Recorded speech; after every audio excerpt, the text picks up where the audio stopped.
लेकिन हाथ लेते ही उसने उसे मार डाला। जंगल में पेड़ काटते समय महिला के हाथ पर एक पेड़ गिर गया। उसके पति ने पेड़ हटाने की बहुत कोशिश की, लेकिन वह उसे हटा नहीं पाया।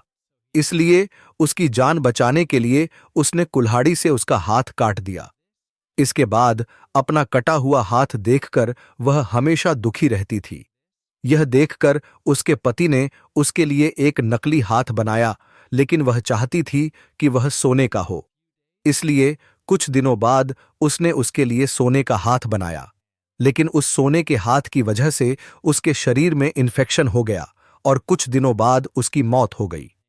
मरने से पहले उसने अपने पति से वादा लिया कि उसे सोने के हाथ के साथ ही दफनाया जाए, और उसने ऐसा ही किया।